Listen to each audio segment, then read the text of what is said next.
teman-teman semuanya, selamat datang di podcast kami.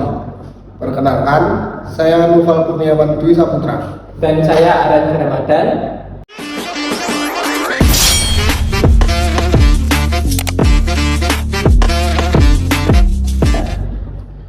Pada kesempatan kali ini, kami akan membahas topik yang sangat menarik dan dekat dengan kehidupan masyarakat,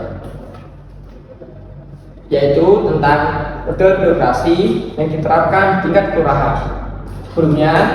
Sebelum kita membahas lebih dalam akan apa itu model birokrasi di suatu kelurahan yang kita ambil, kita adalah salah satu mahasiswa dari Universitas Kediri yang berprodi apa, Mas Noval?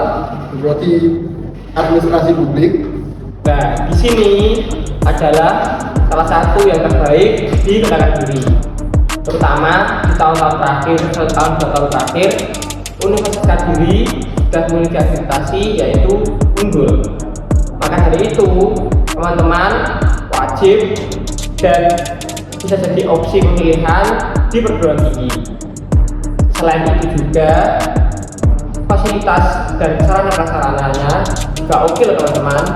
Ya nggak Mas Noval? Ya, saya. Setelah itu di tingkat perguruan tinggi, prodi kami administrasi publik sudah langka loh Kediri, dan padahal di dunia kerja sangat terbuka dan banyak kesempatan untuk prodi kita ini.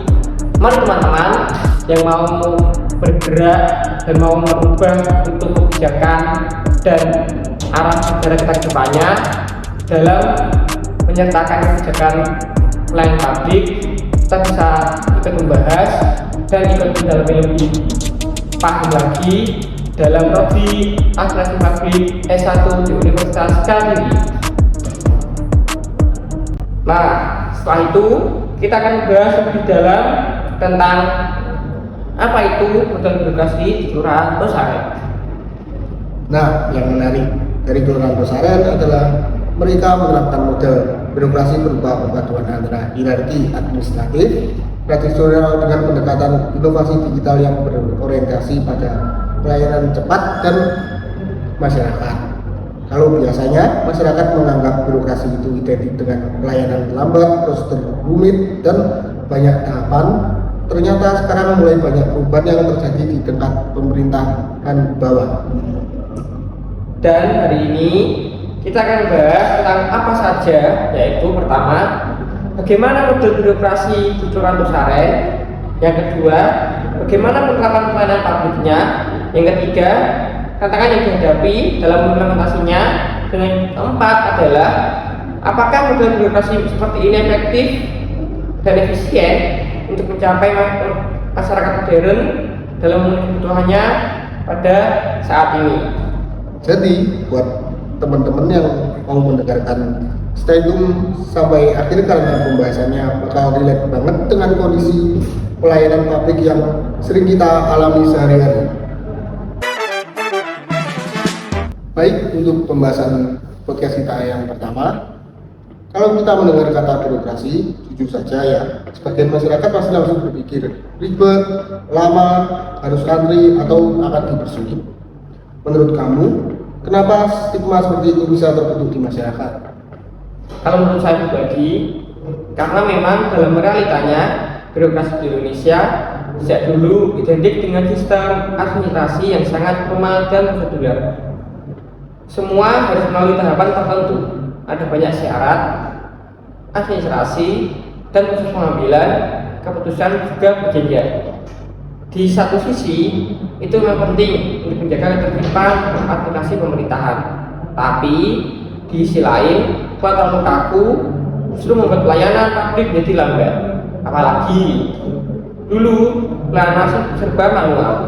Masyarakat harus datang ke kantor, membuat dokumen fisik, ngantri panjang, bahkan kadang harus bolak-balik hanya karena ada syarat yang kurang. Nah, betul banget. Kan kalau dibandingkan dengan kondisi sekarang, masyarakat sudah hidup di era yang serba cepat. Mau pesanan makanan tinggal klik, belanja online cepat, bayar tagihan bisa lewat HP. Akhirnya, masyarakat juga punya ekspektasi bahwa pelayanan pemerintah harus ikut berubah. Nah, setelah itu dalam perkembangan zaman, perkembangan teknologi, bukan masyarakatnya saja, tetapi pemerintah secara birokrasi, secara administrasi juga harus menyesuaikan dengan apa yang dibutuhkan oleh masyarakat pada saat ini. Selain melayani pada pelayanan jasa, barang, atau administrasi.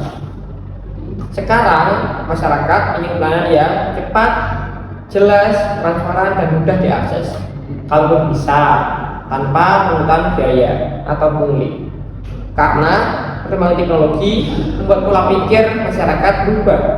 Yang sebelumnya kuno, sekarang sudah canggih dan mengikuti perkembangan zaman. Maka birokrasi juga harus diadaptasi agar tetap relevan dengan kebutuhan politik pada masa sekarang. Dan menurut saya pribadi, Ratu Saren mulai mengarah ke perubahan itu kepada pemenuhan kebutuhan masyarakat, berorientasi pada masyarakat, dan tujuannya untuk mencukupi apa yang dimau oleh masyarakat.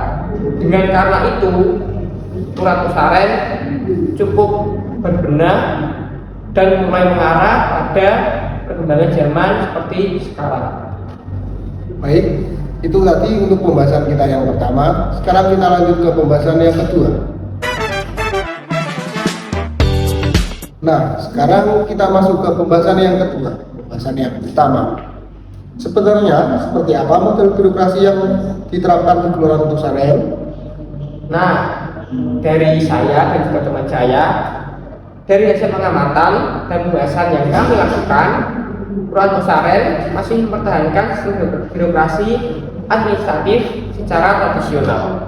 Artinya, mereka masih memiliki struktur organisasi formal seperti lurah, sekretaris kelurahan, kepala seksi, dan staf pelayanan. Jadi, setiap pegawai memiliki tugas dan tanggung jawab masing-masing, atau bisa disebut sebagai tupoksi. Sistem ini menunjukkan bahwa struktur hierarki birokrasi masih digunakan dengan baik tanpa mengikuti perkembangan zaman yang terdahulu, tetapi dia mengubah atau mengupgrade diri untuk mencukupi kebutuhan masyarakat pada masa modern seperti sekarang. Ya, berarti konsep birokrasi yang klasik masih dipakai sampai sekarang. Benar. Dan sebenarnya ini sejalan dengan teori birokrasi dari Max Weber. Menurut Weber, birokrasi yang ideal itu memiliki 4 kriteria, yaitu pembagian kerja yang jelas, struktur hierarki, aturan formal, dan yang terakhir adalah profesionalisme secara pegawai. Nah, konsep itu masih dipakai dan terlihat di Kelurahan Tusaren. Tetapi yang menarik, mereka tidak hanya bertahan pada sistem tradisional saja, tapi juga menyesuaikan pada kebutuhan masyarakat, menyesuaikan akan perkembangan zaman, dan menyesuaikan akan digitalisasi. Kurang lebihnya seperti itu. Nah, itu yang menarik. Karena Kelurahan Tusaren juga tidak mau tertinggal menggunakan pendekatan inovasi digital ya. Betul sekali. Kelurahan Tusaren mulai memanfaatkan teknologi dalam pelayanan publik. Contohnya, misalnya dalam kehidupan sehari-hari, komunikasi pelayanan melalui WhatsApp. Yang kedua, penyampaian informasi lewat media sosial. Dan yang ketiga, koordinasi administrasi yang lebih cepat serta pelayanan masyarakat yang lebih efisien dan efektif. Mungkin terlihat sederhana Mas Iqbal, tapi dampaknya cukup besar bagi masyarakat sekitar. Karena masyarakat jadi lebih mudah mendapatkan informasi tanpa harus datang langsung ke kantor kelurahan.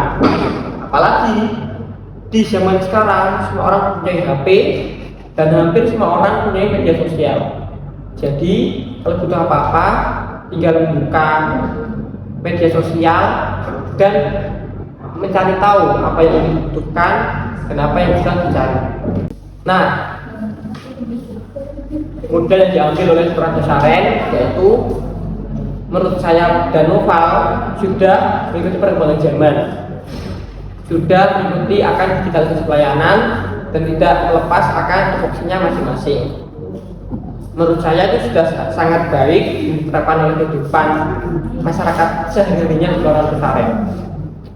Baik, itu tadi yang bisa kami bahas untuk pembahasan yang pertama. Selanjutnya kita lanjut ke pembahasan berikutnya. Selanjutnya untuk pembahasan yang ketiga, kalau kita bicara realita di lapangannya, sebenarnya masih banyak masyarakat yang malas mengurus administrasi karena menganggap prosesnya ribet.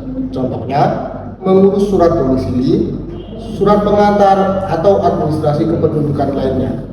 Menurut kamu, apakah digitalisasi pelayanan seperti di Kelurahan Tosaren bisa mengurangi masalah seperti itu? Menurut saya pribadi, Mas Opal, bisa membantu, walaupun belum sepenuhnya menyelesaikan masalah secara keseluruhan. Karena dengan adanya komunikasi digital, masyarakat bisa lebih mudah mencari informasi maupun hal-hal yang perlu dicari.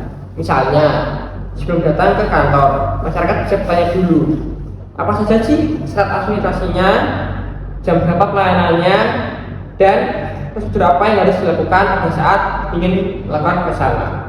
Jadi, masyarakat tidak perlu bolak-balik hanya karena ada berkas yang kurang atau syarat-syarat yang lain. Dan itu sebenarnya sudah menjadi bentuk pelayanan publik yang lebih responsif dan akuntabel. Benar juga ya Mas Aryan, kadang masalah terbesar masyarakat itu bukan proses administrasinya, tapi kurangnya informasi. Ya, Betul sekali Mas Nopal. Makanya inovasi digital dalam birokrasi itu bukan hanya soal teknologi canggih, tapi bagaimana kita teknologi membantu mempermudah pelayanan masyarakat. Tapi menurut Mas Aryan, apakah ada tantangan dalam penerapan birokrasi digital seperti ini? Pasti ada. Apa yang diambil pasti ada resiko dan juga tantangannya. Sepertinya cukup banyak dan kita bahas satu saja ya. Karena tidak semua masyarakat memahami teknologi digital, Mas Nopal. Terutama masyarakat usia lanjut yang masih terbiasa dengan pelayanan langsung, pelayanan offline, datang ke kantor, ngurusi segala macamnya. Jadi menurut saya itu adalah salah satu contoh tantangan yang ada di zaman sekarang. Pelayanan digital tidak boleh sepenuhnya menggantikan pelayanan tatap muka ataupun offline datang ke kantor. Harus tetap ada supaya apa? Keseimbangan antara pelayanan manual dan digital tetap terus berjalan tanpa mengurangi atau tidak meratakan secara keseluruhan masyarakat dalam pemenuhan haknya untuk melayani kebutuhan mereka selama berhari-hari. Oh, jadi begitu ya Mas Aryan? Ya, Pak. Itu adalah pembahasan yang ketiga kami. Untuk selanjutnya kita lanjut ke pembahasan yang keempat.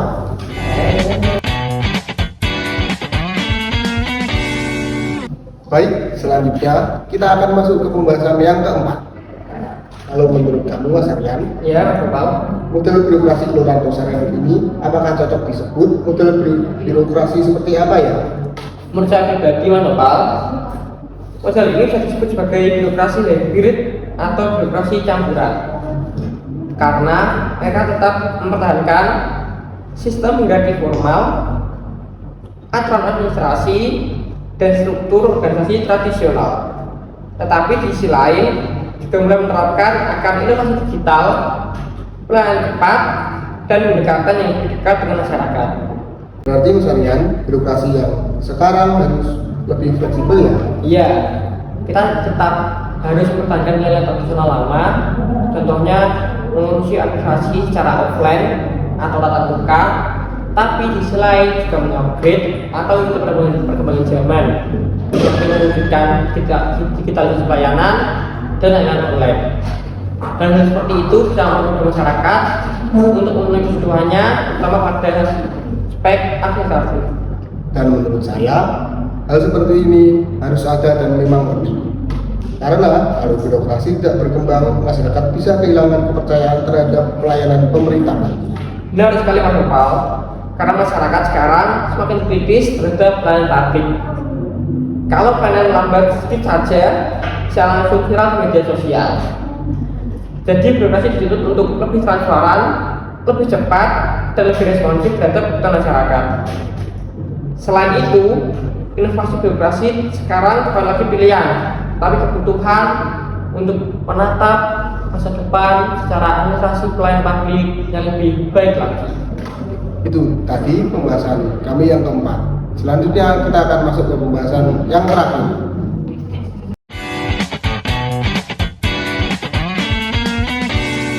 Nah, berikutnya kita akan lanjut ke pembahasan yang terakhir tentang tantangan dan harapan. Kalau menurut Mas Aryan, apa tantangan terbesar bagi Kelurahan Tosaren dalam menerapkan model birokrasi seperti ini? Menurut saya ada beberapa tantangannya Mas Gopal, seperti halnya kemampuan SDM dalam penggunaan teknologi digital. Yang kedua, fasilitas digital yang masih terbatas. Dan yang terakhir adalah adaptasi pola pikir birokrasi yang mindsetnya masih berpaku pada pelayanan lama, tetap mempertahankan nilai tradisionalnya. Padahal sekarang masyarakat menuntut lebih cepat dan lebih modern. Karena teknologi sudah berkembang, tetapi pola kerja birokrasi masih terlalu administratif dan kurang fleksibel atau terkenal kaku. Benar juga Mas Aryan. Kadang perubahan teknologi lebih cepat dibanding perubahan budaya kerja birokrasi itu sendiri. Lah iya. Tapi menurut saya langkah yang dilakukan Kelurahan Tosaren sudah cukup baik dan cukup tepat. Karena apa? Mereka Kelurahan Tosaren mencoba menyesuaikan birokrasi dengan kebutuhan masyarakat modern tanpa menggunakan struktur pemerintahan yang formal ataupun yang lama.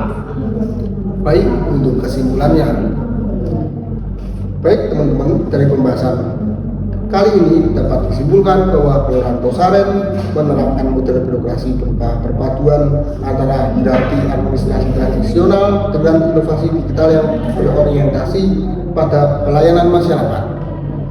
Model ini menunjukkan bahwa birokrasi di tingkat kelurahan mulai bergerak menuju pelayanan yang lebih oke lagi, yang lebih maju lagi, seperti lebih efektif, adaptif, transparan, dan responsif terhadap perkembangan zaman. Walaupun masih terdapat berbagai tantangan Mas Gopal, inovasi seperti ini menjadi langkah yang penting dalam meningkatkan mutu kualitas pelayanan publik di Indonesia. Itu tadi pembahasan podcast kami. Untuk selanjutnya, terima kasih sudah mendengarkan podcast kami mengenai model birokrasi di Kelurahan Tosaren. Semoga pembahasan hari ini bisa menambah wawasan kita tentang bagaimana birokrasi publik terus berkembang mengikuti kebutuhan masyarakat modern. Baik teman-teman, terima kasih sudah mendengarkan podcast kami model birokrasi di Kelurahan Tosaren. Semoga pembahasan hari ini bisa menambah wawasan kita tentang bagaimana birokrasi publik terus berkembang mengikuti kebutuhan masyarakat yang modern. Saya, Nival Kurniawan Dwi Saputra, pamit undur diri. Dan saya, Orang Ramadan, pamit. Semoga ilmu yang kita sampaikan atau pembahasan kita bermanfaat dan bermanfaat untuk masyarakat di luar sana untuk mengetahui bagaimana perkembangan birokrasi pada pelayanan publik di Indonesia. Terima kasih sudah mendengar podcast kami. Wassalamualaikum warahmatullahi wabarakatuh.